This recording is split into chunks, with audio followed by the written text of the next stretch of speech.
Plan ভারতে ব্যর্থই হয়েছিল। আর কিছু বলবো না। ষষ্ঠ পঞ্চবার্ষিকী পরিকল্পনা 1980 থেকে 1985 সাল পর্যন্ত 1980 খ্রিস্টাব্দের 1 এপ্রিল এই পঞ্চবার্ষিকী পরিকল্পনা কার্যকর করা হয়েছিল। সংস্কারমূলক কর্মসূচি রূপায়ণের মাধ্যমে আর্থসামাজিক সমস্যা সমাধানে আরও বেশি সক্রিয় হয়ে ওঠার সংকেত পাওয়া গিয়েছিল ষষ্ঠ পঞ্চবার্ষিকী পরিকল্পনাতে। পরিকল্পনার উদ্দেশ্য দারিদ্রতা এবং বেকারত্বের সমস্যাগুলিকে দৃঢ়হস্তে সমাধান করা। ষষ্ঠ পঞ্চবার্ষিকী পরিকল্পনার উদ্দেশ্য অর্থনীতিতে স্বনির্ভরতা অর্জন করা। ষষ্ঠ পঞ্চবার্ষিকী পরিকল্পনার উদ্দেশ্য দেশের আধুনিকীকরণ অর্থাৎ মডার্নাইজেশন লক্ষ্যটিকে জোরদার দেওয়া হয়েছিল। মনে রাখতে হবে, এক একটা পরিকল্পনাতে এক একটা নতুন টার্ম ইউজ করা হচ্ছে। এই পরিকল্পনাতে যেটা হলো মডার্নাইজেশন, প্রিভিয়াসগুলো আলোচনা করব না, এতে সুবিধা হবে মুখস্থ রাখার জন্য। মডার্নাইজেশন হচ্ছে ষষ্ঠ পঞ্চবার্ষিকী পরিকল্পনার একটা উদ্দেশ্য। প্রথমবার নেওয়া হয়েছিল মডার্নাইজেশন, আধুনিকীকরণ।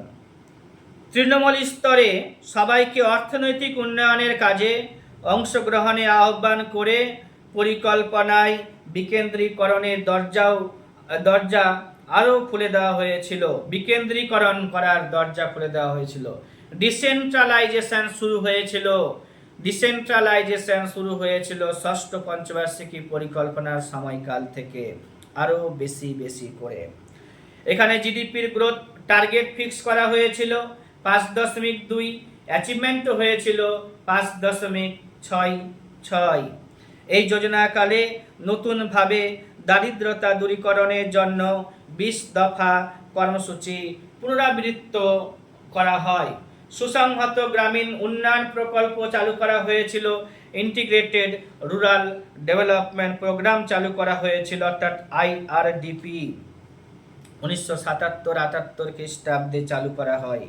তো বাস্তবায়িত হয়েছিল 78-79 সালে জনতা সরকারের দ্বারাই। আগেই IRDPটা 1977-78 খ্রিস্টাব্দে, এখানে আরো বেশি সাফল্য লাভ করেছিল। আমদানি রপ্তানি ব্যাংক পরীক্ষাতে আসে।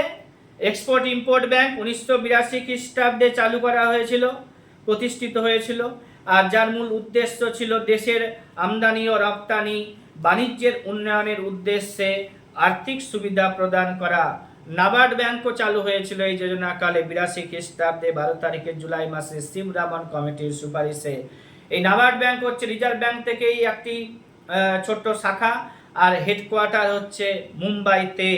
এই যোজনাকালে NREP, national rural employment programme, RLEGP 1983 খ্রিস্টাব্দে, NREP 1980 খ্রিস্টাব্দে, RLEGP 1983 খ্রিস্টাব্দে, ডোয়াকরা 1982 খ্রিস্টাব্দে, NRLM, IRBI এগুলো 1985 খ্রিস্টাব্দে গঠন করা হয়েছিল। মনে রাখবে, পড়বে, শুনবে, বারবার মনে থাকবে।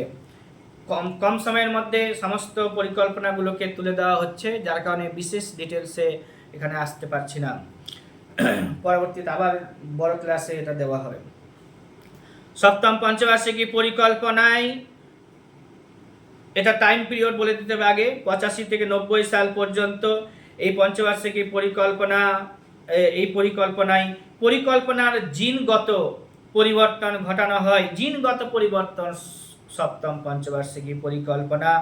এই পরিকল্পনাটি 1 এপ্রিল 1985 সাল থেকে 31 তারিখে মার্চ মাসে 1990 সাল পর্যন্ত কার্যকর রাখা হয়েছিল। উদ্দেশ্য কি ছিল?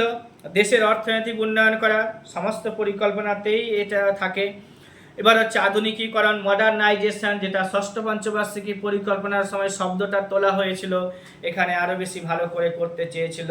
সেলফ রিলায়েন্স অর্জন করা, এখনও সেলফ রিলায়েন্স অর্জন করতে পারেনি, সেটা সপ্তম পঞ্চবার্ষিকী পরিকল্পনা পর্যন্ত আমরা সেলফ রিলায়েন্স অর্জন করতে পারিনি বলে তৃতীয় থেকে শুরু হয়েছিল, এখনো পর্যন্ত চলছেই। সামাজিক ন্যায় বিচার প্রতিষ্ঠাকরণ, সোশ্যাল জাস্টিস প্রতিষ্ঠা করা। এই পরিকল্পনায় সায়েন্স অ্যান্ড টেকনোলজি এর উপরে গুরুত্ব পায়। এখানে সায়েন্স অ্যান্ড টেকনোলজি, এর আগেরটাতে মডার্নাইজেশন পড়লাম, ডিসেন্ট্রালাইজেশন পড়লাম। সপ্তম পঞ্চবার্ষিকী পরিকল্পনার দলিলে মানব সম্পদ উন্নয়ন হিউম্যান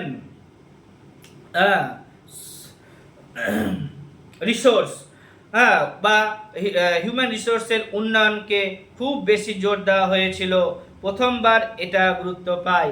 হিউম্যান রিসোর্স ডেভেলপমেন্ট সপ্তম পঞ্চবার্ষিকী পরিকল্পনাতে গুরুত্ব পায়। মানব সম্পদ উন্নয়ন সপ্তম পঞ্চবার্ষিকী পরিকল্পনাতে গুরুত্ব পায়। সায়েন্স অ্যান্ড টেকনোলজি সপ্তম পঞ্চবার্ষিকী পরিকল্পনাতে গুরুত্ব পায়। সোশ্যাল জাস্টিস প্রতিষ্ঠাকরণ এই পরিকল্পনার একটি উদ্দেশ্য ছিল। সেলফ রিলায়েন্সটাও এখানে উদ্দেশ্য ছিল। মডার্নাইজেশনকে এখানে আরও বেশি মজবুত হাতে করতে চেয়েছিল। টার্গেট ফিক্স করা হয়েছিল 5, জিডিপির গ্রোথ টার্গেট ফিক্স করা হয়েছিল 5%, অ্যাচিভমেন্ট হয়েছিল 6.01%। 1950 থেকে 1980 সাল পর্যন্ত এই দেশে জাতীয় আয় বৃদ্ধির গড় বার্ষিক হারটি ছিল 3.57%, যাকে অধ্যাপক রাজকৃষ্ণা অবহিত করেছিলেন হিন্দু রেট অফ গ্রোথ হিসেবে। হিন্দু রেট অফ গ্রোথ বলেছিলেন কে? প্রফেসর রাজকৃষ্ণা। কীভাবে বলেছিলেন? 1950 সাল থেকে 1980 সাল পর্যন্ত ভারতের যে জিডিপি গ্রোথ, জাতীয় আয় ন্যাশনাল ইনকাম বৃদ্ধির একটা হার পর্যালোচনা করলেন, দেখলেন 3.57। এটাকেই professor Rajkrishna Hindu rate of growth বলে উল্লেখ করেছিলেন। Hindu rate of growth 6 plan পর্যন্ত চলেছিল। সপ্তম পঞ্চবার্ষিকী পরিকল্পনা জহর রোজগার যোজনা চালু করা হয়েছিল 1989 খ্রিস্টাব্দে।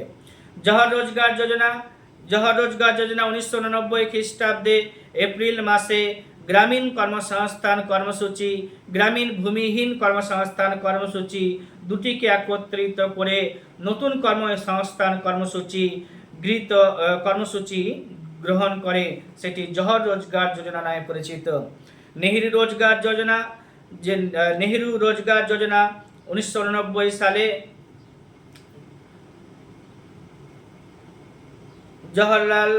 জহর রোজগার যোজনা এর রূপায়ণের পর 1989 খ্রিস্টাব্দে জহর রোজগার যোজনা এর রূপায়ণের পর শহরাঞ্চলে জহর রোজগার যোজনা সেটা হচ্ছে গ্রামাঞ্চলে, আর নেহেরু রোজগার যোজনা হচ্ছে শহরাঞ্চলে বেকার যুবকদের কর্মসংস্থানের উদ্দেশ্যেই প্রণয়ন করা হয়েছিল নেহেরু রোজগার যোজনা।